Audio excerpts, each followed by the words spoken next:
Hey guys, this is Chef Shoots. Just wanted to make a little video about the Glock 43. I picked this gun up a couple weeks ago and been pretty happy with it. Just wanted to give you guys some impressions and maybe show you some range footage and go through cleaning it with you guys. So start off, this is a gun I keep in my car, so it is hot. I will go ahead and make it safe. Of course, finger off the trigger. Clear the chamber here. How it pops around. Put those off to the side. Again, that is a clear chamber. Good to go.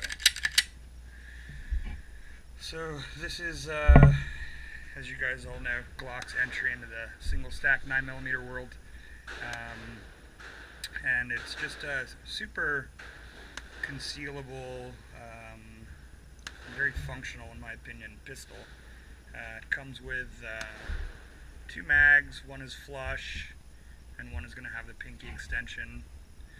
And found that the pinky extension does make the gun a little more comfortable to shoot, but honestly I feel like in a self-defense situation I'm probably going to be more concerned with the overall reliability of the gun and basically the fact that it's just an excellent shooter. I found it to be very accurate and just easy to control. In addition to that, I'm actually waiting for my carry permit here in the state of Florida to arrive. So as of the recording of this video, I'm unpermitted, to carry the gun, so I don't, obviously. But I have I've been carrying it around the house just to kind of try out some different systems and whatnot. Found it's really nice to just slip into a belly band and wear it around 2 o'clock for me. Find that I don't have very much issue with that, even sitting down and being a bigger guy. I know a lot of you guys don't appendix carry, but just from my limited trials around the house, I haven't found it to be an issue getting up and down and, you know, doing work around the house, etc. Hasn't been an issue. Now, I will say, seems to be the general consensus, and I don't think I disagree with it, that these sights are not great. In particular, I find it difficult to stay focused on the front sight. I think because of the big cup that Glock puts, the white U, it's kind of distracting to my eye. I've seen some guys will mark those out with a Sharpie and consider doing that, but I think probably in the end I'm just gonna probably upgrade it to some night sights. I've also found the trigger has taken some getting used to. Now, this is my first Glock.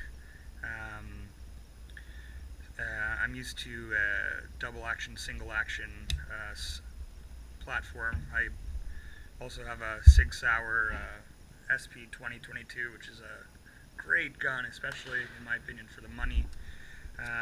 So I'm used to that really buttery single action trigger pull after the first shot, and this trigger has taken some getting used to. Again, this gun is clear, but I just find it to be a little heavy, and also, interestingly enough, after about 100 rounds for me, I find that the trigger starts to pinch my index finger, my trigger finger here on the sort of the bottom edge of the pad, and it actually it gets pretty uncomfortable if you're putting any amount of lead down range after, for me, about 100 rounds. I was at the range last night and I shot probably 250 rounds out of this gun, and I'd say the second half of my session was pretty unpleasant, but I kind of figured I would keep shooting just to see, see how the gun behaved and see, how I dealt with it.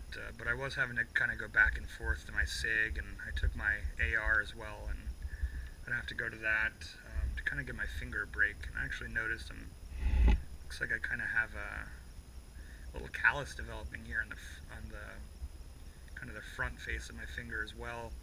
And I think that's from this Glock, because I've shot many more rounds at a time out of my other weapons, and I've never noticed that. So I think probably what I'm going to end up doing is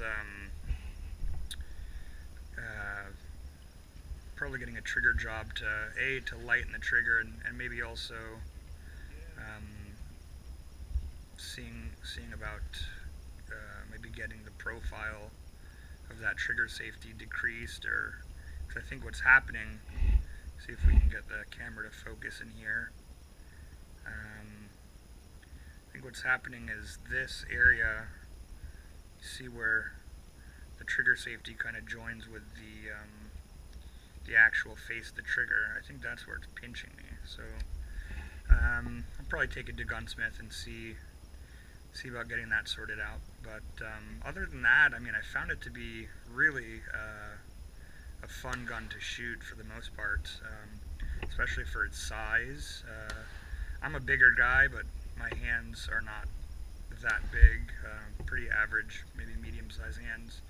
But I find that this gun just really sits in my hand very well and points well, and doesn't take a whole lot of work to get shots on target, so with that being said, I think what I'll do is maybe take this apart and give you guys a quick breakdown on the cleaning process of it.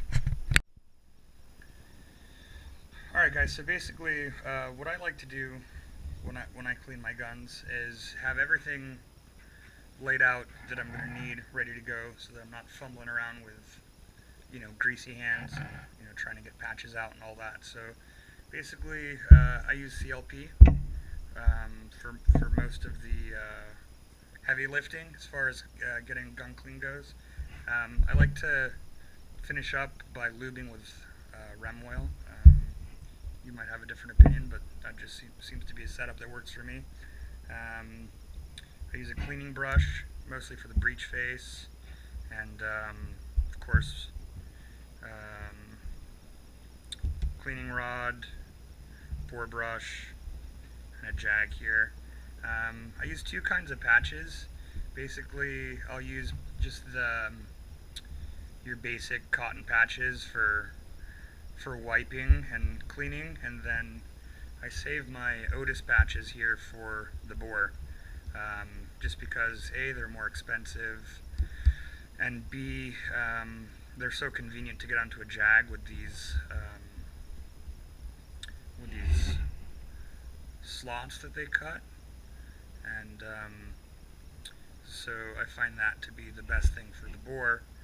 So I don't really use these for sort of the wiping work and the scrubbing, but mostly just for the bore. So go ahead and get started.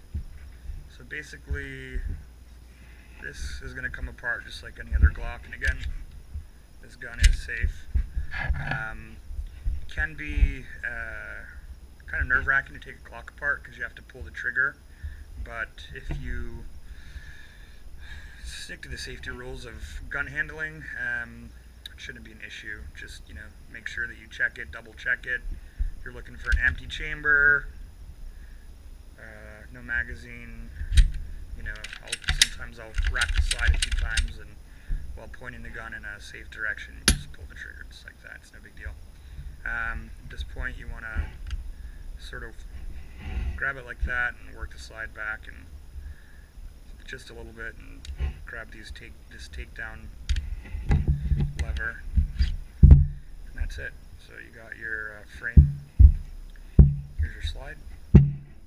What you want to do is carefully take out the spring and guide. Glock 43, it's a little bit different than like a 19 or other full size. You got this assembly instead of just the rod with the spring, and I think that's to get the correct amount of tension in such a small package. That's my guess, at least. I will lift out the barrel here and just slide it out just like that. So as you can see, like I said, I shot this gun a fair amount yesterday, so it's pretty dirty. You probably can't see into the bore because there's no light back there, and like an idiot I have a dark towel instead of a light one, but I think better a dark towel and a girlfriend that's not mad at me for ruining the nice bath towels.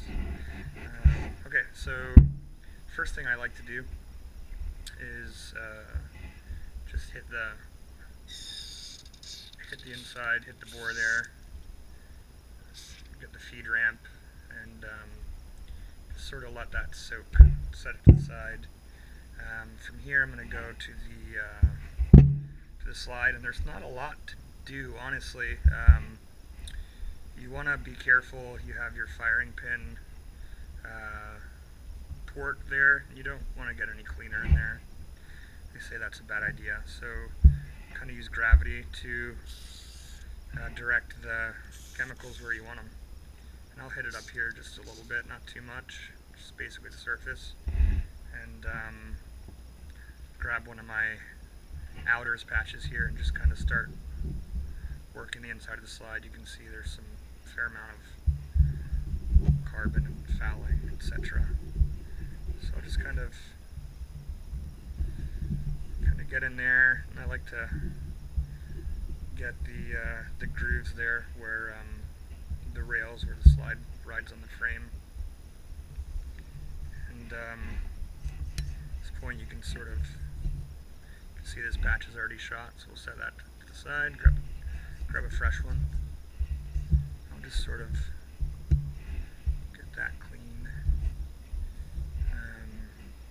From here I'm gonna, I have some CLP on the patch, but it's not like dripping, so you can hit the breech face here, get some of that CLP on there, and then at that point I'll grab my brush and just take care of the breech face there. You're going to get a lot of gunk in there, and it's easier just to take care of that after each shoot. That way you don't have a lot of buildup and keep it looking fresh, nice. Okay, so we'll do that, and kind of go in here and take care of the business end of the slide, as it were. And yeah, there's not a whole lot more than that. Come back here, and if you look, you can kind of see some little bits of little shards of maybe brass, little lead, and then I'm not sure if you can see the extractor. It's that little claw right here. Get it up here. Basically, it's right in there. You want to make sure that that's free of debris and it's not gunked up. Sort of get in there. Actually, if you want, you can brush that out too. I like to clean everything after I shoot it. I guess some people might say it's going a little overboard or whatever, but for me, as a relatively new shooter, I still enjoy this process, and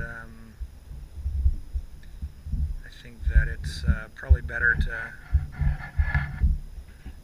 just do a basic clean a little more often than to have to really get in there and apply too much elbow grease, once a year or whatever.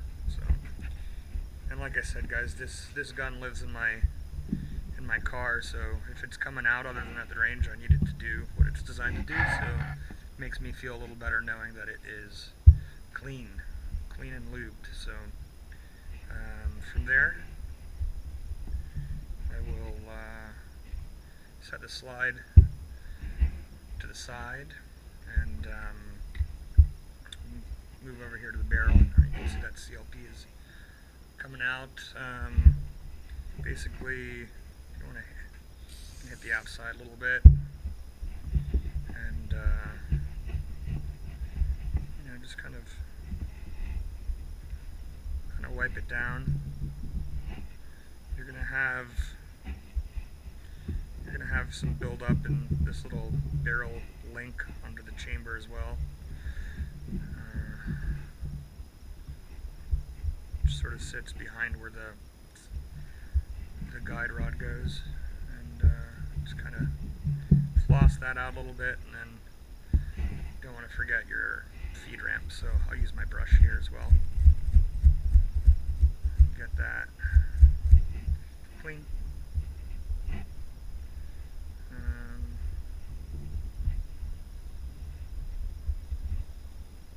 That's looking pretty good. So from here, what I'll do is run my bore brush. Now, everybody ever on YouTube says it, so I probably don't have to repeat it, but should work from breech to muzzle, so in the direction that the bullet travels. I'm not sure how much that applies to a handgun barrel that is disassembled, because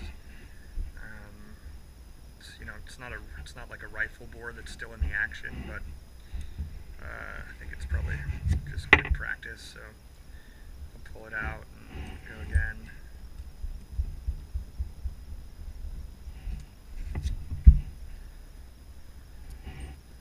I'll run that like one more time.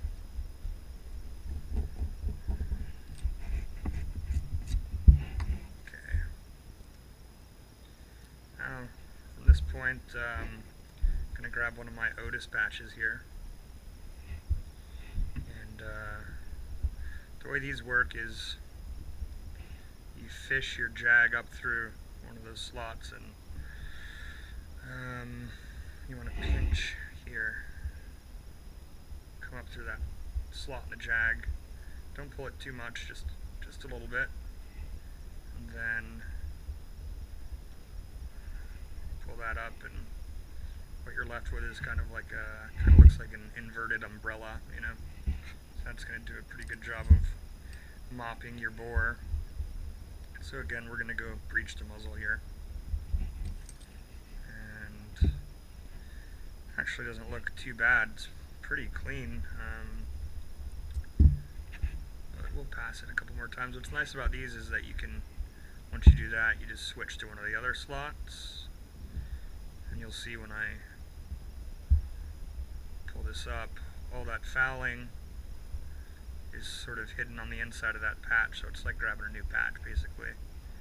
You got a clean patch to go again. And with what they charge for these patches, I don't mind getting the most use as possible. Okay. It's looking pretty good. So what I'm going to do is go to the third set of slots here, and I'm going to hit this patch with some rem oil. Just not too much, but just enough to sort of keep that barrel lubricated.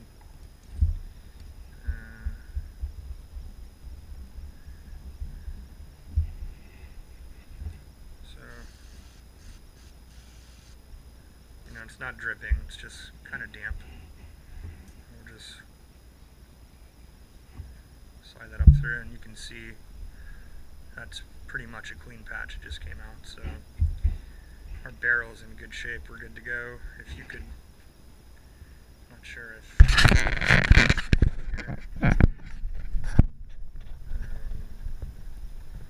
basically mirror finish in there. That's a clean bore, so we'll be in good shape there. You don't want it to be like dripping with lubrication, as we all know.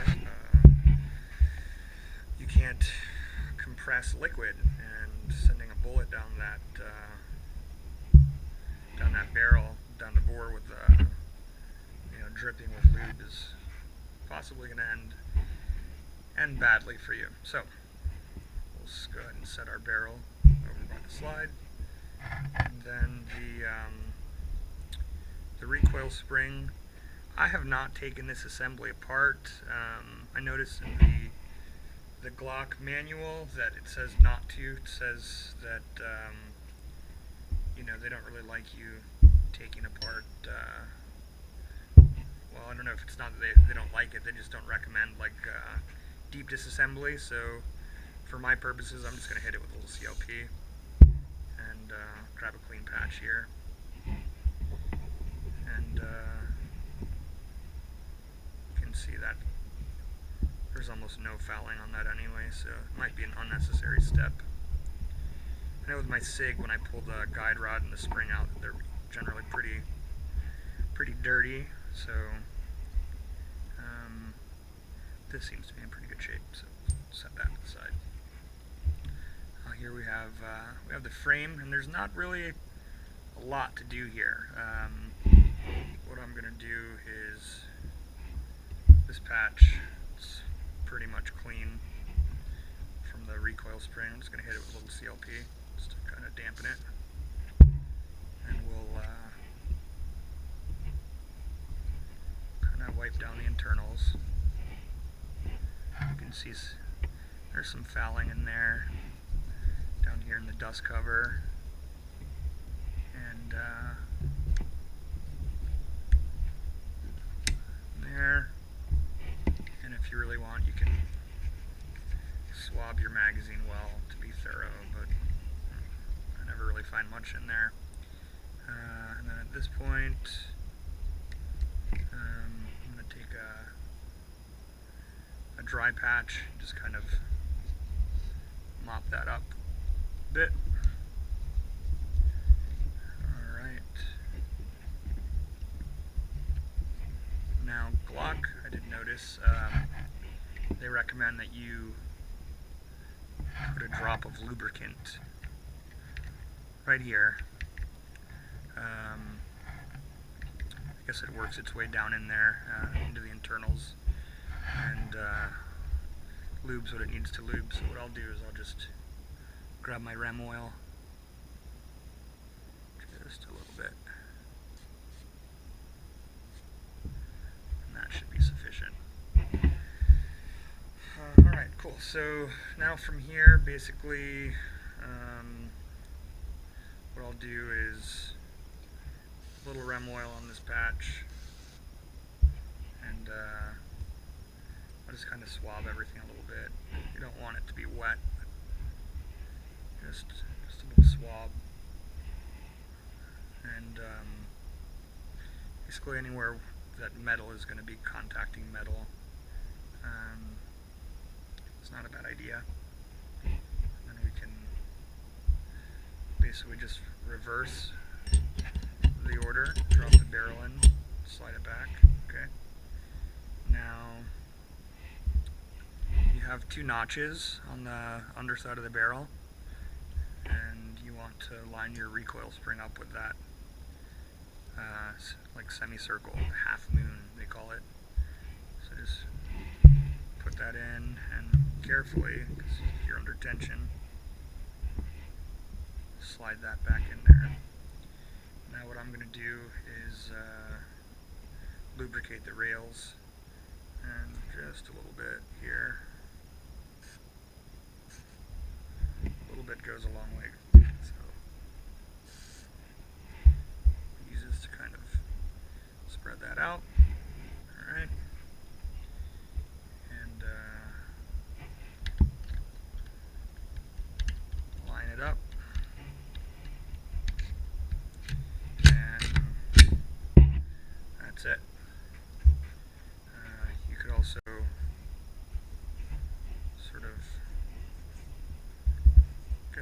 very light coat on your surfaces on the outside. Sort of go with a dry one there, so it's not too sloppy.